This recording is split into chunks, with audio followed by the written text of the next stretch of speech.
Selamat malam. Ini kisah mengenai sebuah desa yang hanya memiliki penghuni pada malam hari dan menyimpan kenyataan yang sangat mengerikan. Sebuah desa terpencil di perbatasan Jawa Tengah yang sekitarnya dijadikan proyek tambang batu dan pasir.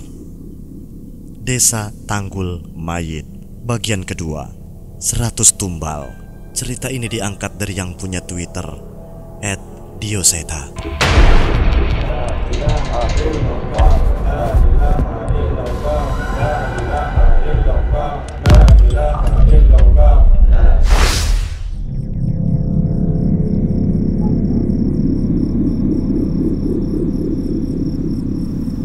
Ini maksudnya apa? Jangan bilang kalau kamu bohong, ucap salah satu calon karyawan yang baru saja aku kenal bernama Jatmiko. Tenang dulu, saya jelasin pelan-pelan, jawabku yang cukup lega setelah berhasil membawa kembali mereka masuk ke dalam mes. Sayangnya, makhluk di luar itu tidak menyerah. Masih terdengar beberapa dari mereka mengetuk pintu bangunan ini, berusaha memanggil kami untuk keluar. "Mas, sini, keluar dulu. Sudah dimasakin sama ibu." Suara itu berasal dari seseorang yang terlihat seperti perempuan muda berpakaian kebaya. "Iya, sebentar," ucap Jatmiko yang bersiap menghampiri perempuan itu. Tanpa segan-segan, aku menahannya dan membawanya ke sisi dinding. "Kamu mau apa? Ini sudah lewat jam makan malam. Mungkin mereka yang ditugaskan menyiapkan makanan untuk kita," balas Jatmiko. Aku tidak ingin berkata-kata terlebih dahulu sebelum menunjukkan kenyataan kepada mereka. "Ini, pegang ini, lalu lihat keluar," ucapku sambil memberikan lipatan kertas pemberian seorang bapak tua saat perjalananku ke sini kepada Jatmiko. "Apa ini?" "Sudah, lakukan saja. Melihatnya dari sini saja, takut mereka curiga, walaupun mereka bingung dengan kelakuanku." Jatmiko masih mau melakukan apa yang kuarahkan. Secara perlahan, ia mengintip melalui balik dinding dan melihat ke arah luar jendela. Di sana, terlihat ada beberapa orang yang sudah menanti kami untuk keluar.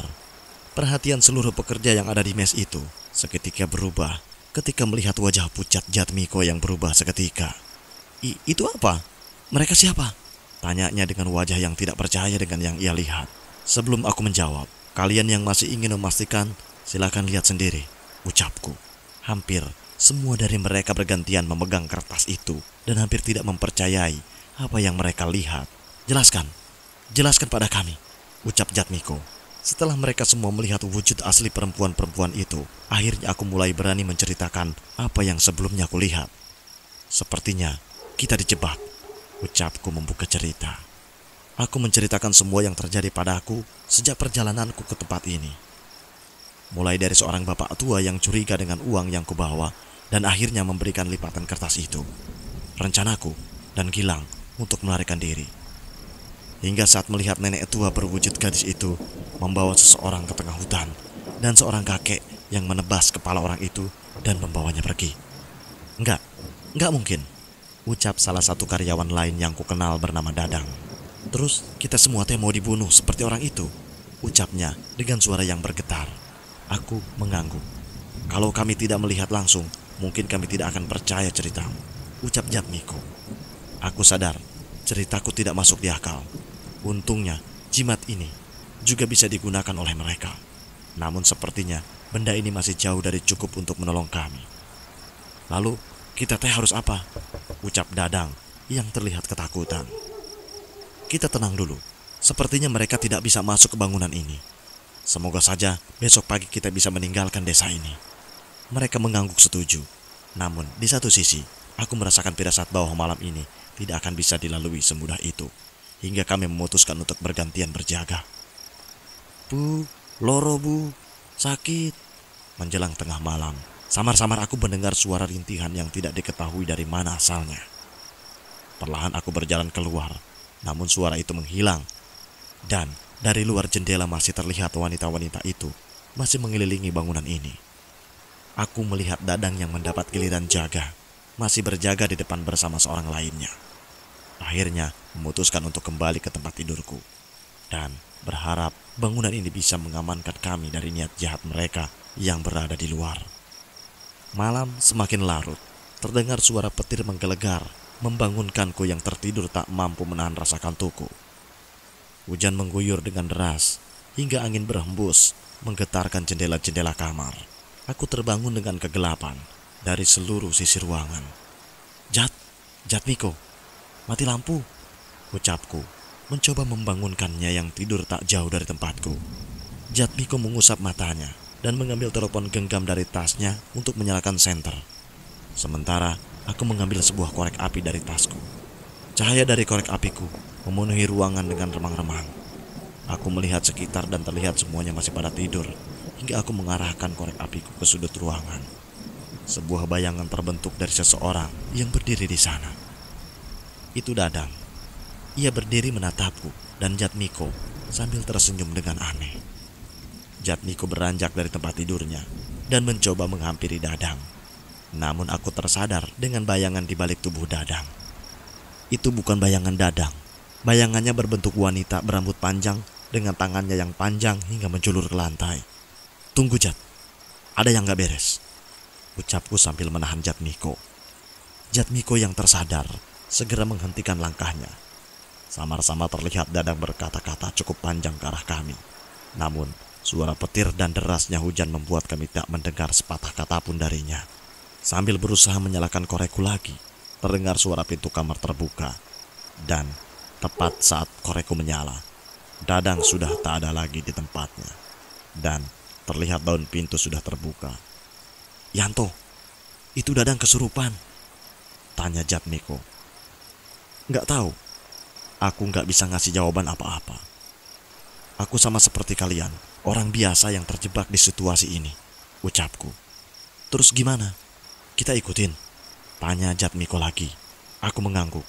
Tidak mungkin kami membiarkan Dadang celaka. Seandainya kami bisa mencegahnya, tempat yang pertama kali kupikirkan adalah pintu keluar. Mungkin makhluk yang merasuki Dadang bertujuan untuk membawa Dadang keluar dan menemui perempuan-perempuan itu. Namun ternyata Dadang tidak ada di sana. Apa perempuan-perempuan itu masih menunggu kita di luar? Tanya Jat Miko. Aku menggeleng, menunjukkan ketidaktahuanku. Namun tepat saat kami di sisi jendela, sebuah kilatan menyambar dan menimbulkan cahaya yang menyinari tempat ini dengan singkat. Dan yang kami lihat jauh lebih mengerikan dari sebelumnya. Cahaya kilatan itu memperlihatkan dari seluruh jendela bangunan ini masih berdiri perempuan-perempuan tadi di tengah guyuran hujan menatap kami dengan penuh amarah.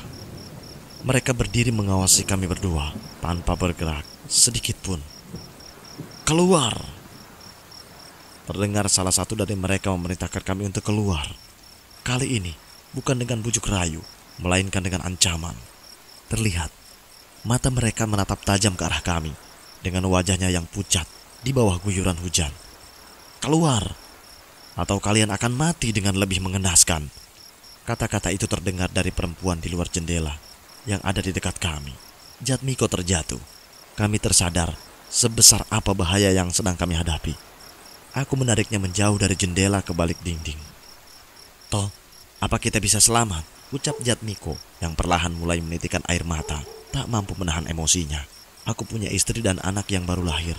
Aku kira dengan bekerja di sini, aku bisa memberi mereka nafkah yang cukup dan gak hidup kekurangan lagi. Tapi kenapa malah jadi begini? Jat Miko menutup matanya, namun aku masih bisa melihat air matanya masih menetes dengan deras. Sabar Jat Miko, kita kesini dengan tujuan baik. Pasrahkan perlindungan kita kepada Yang Maha Kuasa. Tidak ada etintas apapun yang bisa mengalahkan kehendaknya, ucapku, berusaha menghibur Jat Miko. Walaupun aku sendiri masih tidak yakin dengan keselamatanku. Kami mengatur napas sambil meratapi nasib kami.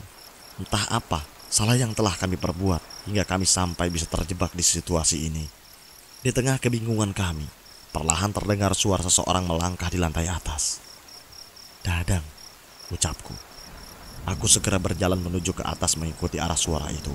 Namun, lagi-lagi kami tidak menemukan keberadaan Dadang. Kami tidak menyerah. Satu persatu kami menelusuri setiap ruangan di lantai atas, hingga terhenti ke sebuah ruangan yang sebelumnya terkunci. Berbeda dengan ruangan sebelumnya, sesuatu seperti firasat mencoba menahanku untuk membuka ruangan itu. Seperti ada sesuatu yang sangat mengerikan berada di ruangan itu. "Yanto, kamu yakin?" "Perasaanku nggak enak," ucap Jatmiko yang sepertinya mendapat firasat yang sama. "Aku khawatir sama Dadang," jawabku yang memang merasa tidak tenang apabila kami tidak memastikan Dadang tidak ada di ruangan itu. Perlahan aku mencoba membuka pintu itu. Suara pintu reyot yang bercampur dengan suara hujan menyambut kami ke dalam ruangan. "Bukannya sebelumnya pintu ini terkunci?" tanya Jatmiko. Aku mengangguk. Namun aku tidak dapat menjawab lebih jauh, apalagi setelah aku mencium bau bangkai yang sangat menyengat di ruangan ini. Ini ruangan yang besar, seukuran dengan kamar yang berisi kasur-kasur tempat kami tidur. Namun bedanya tidak ada kasur. Di ruangan ini hanya perabotan-perabotan usang. Tepat ketika kilatan menyambar terlihat sesuatu berayun di ujung ruangan itu. Seketika kami tersadar dengan suara gesekan benda yang menjadi tempat tergantungnya benda yang berada di sana. Rasa penasaran membuat kami mendekat ke arah sesuatu yang berayun itu. Ketika kilatan kembali menyambar sekali lagi, kami mulai menyadari bentuk sosok yang tergantung itu. Manusia. Entahlah, bentuknya seperti manusia, namun dengan kulit-kulit yang sudah membusuk. Kedua tangannya tergantung di langit-langit rumah dengan ikatan tali yang sepertinya terbuat dari akar pohon. Aku bergidik ngeri melihat sosok itu. "Itu mayat?" tanya Jatmiko yang seharusnya ia juga tahu bahwa aku pun tidak mengerti. "Loro pak, sakit." Dari tubuh yang tergantung itu terdengar suara lirih, persis seperti yang samar-samar ku dengar tadi. "Tunggu, makhluk itu masih hidup." Aku tidak tega melihatnya dan mulai mencoba melangkah mendekat. Entah orang atau makhluk seperti apa yang tega berbuat sekeji ini terhadap orang ini. Mungkin aku harus menurunkannya. Setidaknya ia bisa terbaring dan mengurangi rasa sakitnya. "Jauhi makhluk itu." Samar-samar terdengar suara yang melarangku untuk mendekat. Aku tidak melihat siapapun di sekitar. Namun, sepertinya aku mengenal suara itu. "Temanmu ada di dekat tangga. Dia dalam bahaya." Aku semakin yakin dengan suara itu. Dan segera berlari meninggalkan ruangan itu. "Jat, kita pergi," perintahku tanpa bertanya. Jatmiko segera menyusul dan berlari ke arah tangga tempat kami naik tadi. Benar ucapan suara tanpa wujud tadi. Dadang berada di balkon dekat tangga. Dia memanjat dan berdiri menaiki balkon. "Dadang, kamu mau ngapain?" teriakku. Dadang menoleh ke arahku dengan air mata yang bercucuran. Tubuh saya bergerak sendiri. "Tolong mas," ucapnya. "Lawan Dang, lawan," ucapku yang berusaha mendekat. Namun setiap aku mendekat, Dadang melangkah sedikit untuk menjatuhkan tubuhnya dari tempat itu. "Dang, baca doa. Baca semua doa yang kamu bisa. Jangan kalah dari makhluk itu," ucap Jatmiko. Samar-samar hujan mulai reda. Aku tahu aku tidak akan bisa mencapai tempat Dadang saat ini. Bila aku mendekat, makhluk itu pasti akan menjatuhkan dirinya. "Dang, lawan. Doa apapun pasti bisa menolongmu," ucapku berteriak sekeras-kerasnya. Aku dan Jatmiko tidak bisa berbuat apa-apa. Namun ada sesuatu yang kuharapkan dengan setiap teriakan kami. "Mas, tolong sampaikan maaf Dadang buat keluarga Dadang," ucap Dadang yang terlihat tidak mampu bertahan hingga akhirnya menjatuhkan dirinya dari tempat itu. "Dadang!" teriak Jatmiko. "Tenang Jat," ucapku yang terus berusaha berdoa berharap yang terbaik. Dan benar, saat kami menengok ke bawah, Dadang sudah berada di pelukan salah satu teman kami yang lain. Beruntung tidak ada luka yang berarti di tubuh Dadang. Rupanya, teriakan kami berhasil membangunkan mereka yang masih tidur di kamar. Hingga mereka bisa menangkap tubuh Dadang tepat pada waktunya. Tepat setelah kejadian itu terdengar, suara ayam berkokok dan kegelapan malam perlahan mulai meninggalkan tempat ini. Kami kembali berkumpul di kamar dan menceritakan semua kejadian semalam. Saat ini, tidak ada lagi wanita yang menanti kami di setiap jendela. Namun, kami harus tetap berhati-hati sebelum mencoba meninggalkan tempat ini. Aku menahan mereka semua saat melihat sosok kakek tua itu. "Itu Jat, itu kakek yang memenggal kepala orang yang kulihat," ucapku. "Mundur Yanto, Kalau begitu, kita jangan mendekat. Jatmiko memperingatkanku. Kami memutuskan untuk menguping di balik dinding. Kami memutuskan untuk menguping dari balik dinding. Bagaimana ini, Mbah? Anak saya kesakitan. Semalam ia terus merintih dan mimpi saya. Saya nggak kuat ngelihatnya, ucap wanita itu. Sabar, ada salah satu dari tumbal yang kalian kirim ke sini yang memiliki ilmu. Tapi malam ini mereka tidak akan bisa selamat, ucap kakek tua itu. Pokoknya saya tidak mau tahu. Sesuai permintaanmu, setelah tumbal ke-100, anakku bisa sembuh dari kutukan orang biadab itu. Akan kukirim berapapun yang kau mau. Rupanya, suara perbincangan mereka berdua terdengar jauh sampai ke dalam. Salah satu dari calon pekerja yang merasa emosi, mendobrak lari keluar dan mengepalkan tangannya bersiap menyerang wanita itu. Jangan gegabah, ucapku berteriak mencoba menahannya. Namun amarahnya sudah membakar akal sehatnya. Enak saja menjadikan kami tumbal, lebih baik kamu yang mati. Rupanya, orang itu juga menggenggam sebilah pisau lipat dan bersiap untuk menusuknya. Aneh, sungguh aneh. Entah apa yang wanita itu lakukan sehingga pria itu tiba-tiba berhenti. Lututnya terlihat bergetar dan matanya terus memandang dengan takjub ke perempuan itu. Entah apa yang membuatnya seperti itu, hingga ia berlutut dan mencium kaki wanita itu. Saat itu juga, kakek tua itu menarik rambut pria itu dan menebaskan parang yang ada di lengannya, hingga kepala pria itu terpisah dari badannya. Mengerikan, mereka menghabisi satu nyawa tanpa ragu. Mereka lebih dari sekedar pembunuh yang sering kubaca di koran. Wanita itu menoleh ke arah kami yang terpaku pada kejadian itu dari dalam rumah. Tatapannya penuh dengan amarah, seolah melampiaskan semua kegagalan rencananya kepada kami. Entah mengapa, sepertinya mereka menahan diri untuk tidak memasuki bangunan ini. Ningsih, kakek tua itu memanggil seseorang, dan seorang perempuan muda segera berlari menghampiri kakek itu. Iki urusono, perintah kakek itu. Terlihat perempuan itu mengeluarkan sebuah mangkuk yang terbuat dari batok kelapa dan menampung darah dari kepala orang itu. Darah itu adalah darah dari seorang yang semalam masih bertahan bersama kami. Dan seharusnya ia masih bisa hidup apabila bisa menahan emosinya. Dengan mangkuk yang penuh darah, perempuan itu menghampiri kami ke dalam rumah. Aku mundur menjauh dan berkumpul bersama yang lainnya. Sementara perempuan itu naik ke lantai atas, tepat ke kamar yang berisi makhluk mengerikan itu. Sialnya, aku tidak bisa menahan rasa penasaranku dan pergi mengikutinya. Terlihat wanita itu mengambil kursi kayu, menaikinya, meminumkan darah di mangkuk itu ke makhluk yang tergantung itu. Apa yang kamu lakukan? Tanyaku penasaran. Dengan meminumkan darah ini, dia bisa menahan rasa sakitnya, ucapnya. Kamu siapa? Tanyaku. Aku sama seperti kalian, hanya saja aku akan menjadi tumbal yang ke-100, ucapnya dengan tenang. Bagaimana mungkin seseorang yang akan ditumbalkan bisa setenang ini? Tenang saja, tidak akan ada yang memasuki bangunan ini.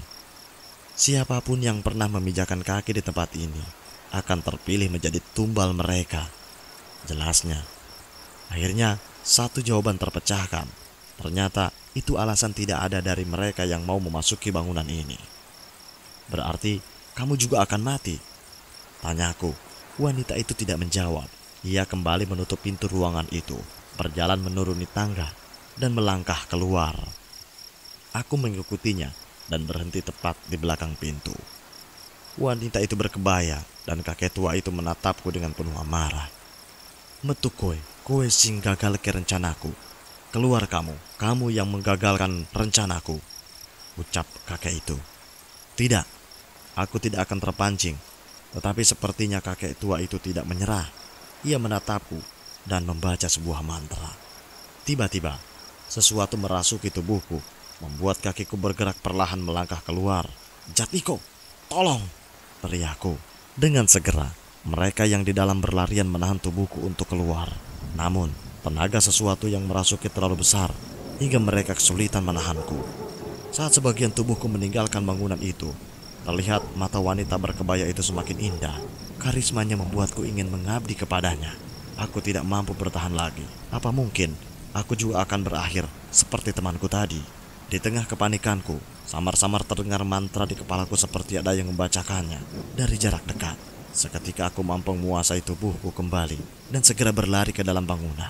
Aku kenal suara seseorang yang membacakan mantra itu.